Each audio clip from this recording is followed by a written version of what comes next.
Hi everyone, Lisa Haven here. Will be silent or suffer the consequences. That is the message that has just been put forward by a state senator, a Democrat who has just introduced a brand new piece of legislation that not only forces communication platforms to register, but also assures that if you speak against Democrats, as in any of the topics they don't like, conspiracy theory, fake news, disinformation, or election integrity, or fill in the blank, then there is going to be an unimaginable penalty that will ensue. But before I get into the report, just a quick break. So are you making full use of your savings? Think about the time that you've yearned for better returns. After real inflation, charges, and taxes, are you even making a profit? With food, clothing, and rent all more than doubling over the past 10 years,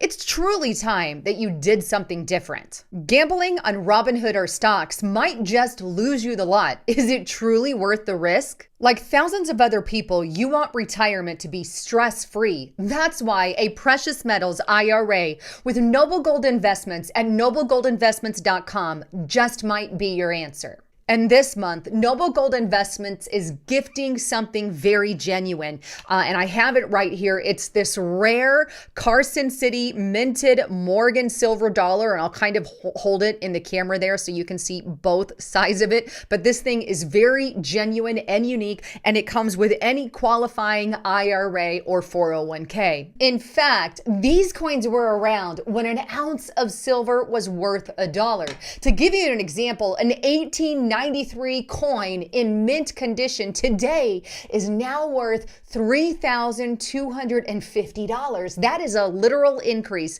of over 325,000%. I mean, that's massive. That's a return of over 2,500% a year.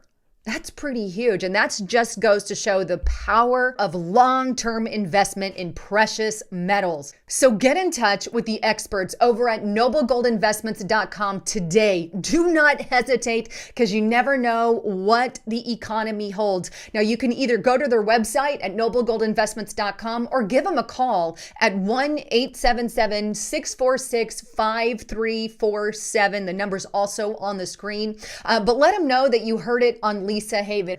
Anyhow, thanks again. Back with the show.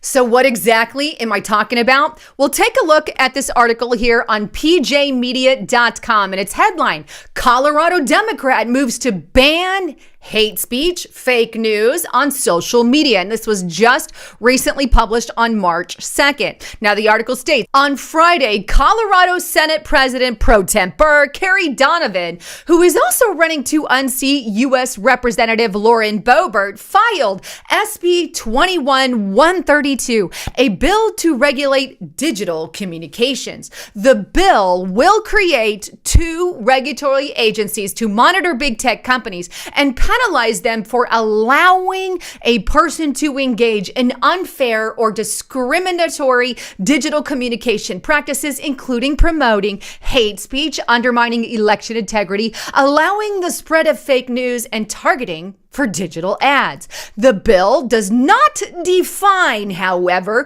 these hot button terms, apparently leaving their definition up to the state digital communications divisions. In other words, leaving it up to leftist Democrats who decide what they deem is appropriate or not. The big tech regulation seems ripe for abuse. It would give cover for big tech to censor conservatives in the name of fighting hate and fake news. SB 21-132 would create digital communications divisions and a digital communication commission, tasking these bodies with registering every digital communication platform, including social media platforms like Facebook and Twitter and Instagram, and media sharing platforms like YouTube and Twitch, and monitoring their activity to prevent discrimination. And it goes on to talk about some of the things. But what I want to do now is take you over first to Carrie Donovan. This is the lady that has introduced it, Senator Carrie Donovan there. She is the president pro tempore. And I hope she doesn't get elected, considering everything that's going on. But here's the actual legislation. And this is what I really want to hone in on, because this thing is downright terrifying. Because basically what it does in a roundabout way is it makes it so the government can regulate your speech, at least in the state of Colorado, because you can deem anything and everything that you want, you can deem as hate speech, you can deem as conspiracy theory, you can deem as whatever. We've already seen this happen with Twitter and Facebook and YouTube. Now it's going into the hands of the Colorado government there for the state of Colorado. I mean, this is above and beyond anything, but here it is. You can see a state of Colorado. It was just introduced, and Donovan there, her signature. But here it is, a bill for an act concerning the regulation of digital communications and in connection thereof creating the digital communications division. But it goes on to state this. The bill creates the Digital Communications Division and the Digital Communications Commission, so two departments there, within the Department of Regulatory Agencies. And of course, the Democrats are the head over that, because they get to decide exactly who's involved and what happens there. But it goes on an annual basis and for a reasonable fee determined by the commission. The division shall register digital communication platforms, which are certain communication-oriented online business, such as social media platforms or media sharpening platforms that conduct business in Colorado or own or operate services that are offered to the Colorado residents. A digital communication platform that fails to register with the division commits a Class 2 misdemeanor. Wow. Punishable by a fine of up to $5,000 a day. The violation continues. Now it goes on, and this is even more disturbing, this part of it here. The division shall investigate, and the commission may hold hearings on claims filed with the division alleging that a digital communication platform, in other words, YouTube, Facebook, Twitter, Instagram, whatever one of those big tech organizations, they're going to have a hearing with them that because they allowed you and me to speak, right? And somehow we spoke about some kind of unfair or discriminatory something or another on their platform. So in other words, as PJ Media said above, and I think this is a very powerful point here, and I'm going to point it out, that the big tech regulation that they're trying to put forward in the state of Colorado is ripe for abuse because it would give a cover for big tech to censor conservatives in the name of fighting hate speech. Because they're saying, we're going to put that communication people on in a hearing to ask why they allowed Lisa Haven to speak, because what she said we didn't agree with. So therefore, some penalty must ensue. You see the problem I have with this is puts government in charge of communication. But these are the kinds of things that they're talking about that they could take them to court for, right? And I'm not for big tech, let me be clear, but this will force big tech to censor us to oblivion. That's the problem I have with it. But it includes things that promote hate speech, which we know can't be interpreted as anything they want. If you're against illegal immigration, that's now hate speech. If you're against abortion, that's now hate speech. If you don't support Black Lives Matter radical agenda, that's called hate speech. And anything that they want to deem as hate speech in the future can be deemed hate speech. You're against this Democrat policy? Well, then you're a bigot. Anything, especially when you're putting a bunch of Democrats, which is what usually happens, in charge. It's been proven time and time again. Also, if you undermine election integrity, let me interpret that. If you say anything on the election that they don't want you to say, they remove it. We already had CPAC, right? President Trump went on CPAC and spoke. All of his stuff got removed off the internet because YouTube didn't like what he had to say about the election. You can't question it. No matter what, you question it, how there's going to be some kind of penalties ensuing, or if you disseminate intentional disinformation, which translates to anything that they don't want out, or if you talk about conspiracy theories, that means a lot of the times, not all of them, but information that the government wants kept hidden and doesn't want the public to know about or question, or fake news, or authorize, encourage, or carry out violations of users' privacy. That's a complete silencing. Completely. Of course, it sounds good on the surface. Nobody wants that. But the question then remains, who makes the calls? And we know who's making the calls, but it goes on. It also includes business, political, or social practices that are conducted in a manner that a person is aggravated by practices that can demonstrate are unfair or discriminatory towards that person, such as things done in a discriminatory manner might include practices that target users for the purposes of collecting their personal info. Of course, they've got some good information in there, of course, along with a lot of bad, right? And some of this other stuff you can read on your own, but using facial recognition software and other tracking technology, I'm against that, right? That part, fine.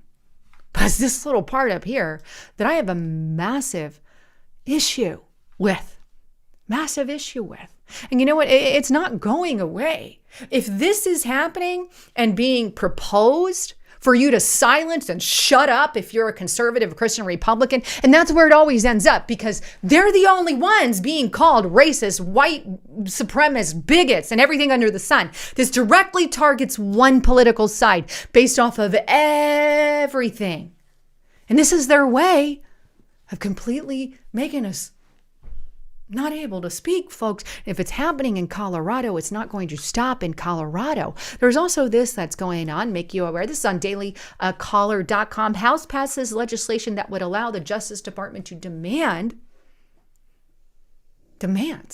the removal of social media posts, right? The House of Representatives passed legislation as part of H.R. 1 bill. There's that dreaded bill again, but snuck inside of it, it would allow the DOJ to require social media sites to remove certain information based off the fact that, removed posts directed, if they directly involve any kind of what they identify to be published or working with foreign agents on propaganda. There was a time that they were calling President Trump a Russian disinformation agent, and Prop 2 or not, or something to that level came out, and they were accusing all alternative media as Russian disinfo. But this isn't just coming from the state of Colorado. There's stuff happening all across the board. And I'm just going to skim this because I talked about this already on YouTube and Restricted Republic, I believe. But this is published earlier, but just as a quick reminder, Illinois Congress member signs into effort to remove Christian influence from America. Now, if you guys don't recall, there is a group that's basically an atheist group called the Secular Democrats of America. And they made an entire list of demands that were completely and utterly anti-Christian, that they're trying to force Biden, his administration, and all these things. And here's all the things they propose. Don't want to get into them again because I got into them once before, but this is the kind of stuff we're facing on a daily basis, on a state level, on a national, federal level, all of it, right? And that's just the tip of the iceberg. Just the tip. Anyhow, I don't know about you, but I don't want to be silenced. I'm not going to be silent. I am not going to be silent. That's why I created Restricted Republic, right? But they're trying to shoot around everything in so many different ways. We have to start getting on the rear ends, metaphorically speaking, of our state legislators, our state representatives, our congressional leaders, the whole 9 yards. Do not. I personally recommend it. I'm not going to personally do. You can do what you want, but I'm not going to give money anymore to any Republican candidate who doesn't run on a couple of things. A, if you don't start sticking up for our election integrity, I'm not going to give you a cent. B, if you don't stand against cancel culture, I'm not going to give you a cent. And third, if you don't stop this ludicrous attack against our freedom of speech and the censorship of conservatives, don't even bother running for a political office. Those 3 things have to be front and center, and we have to put our money where our mouths are. Anyhow, I love all of you. Please subscribe to the channel. Thanks again for tuning in. I'm Lisa Haven, signing out.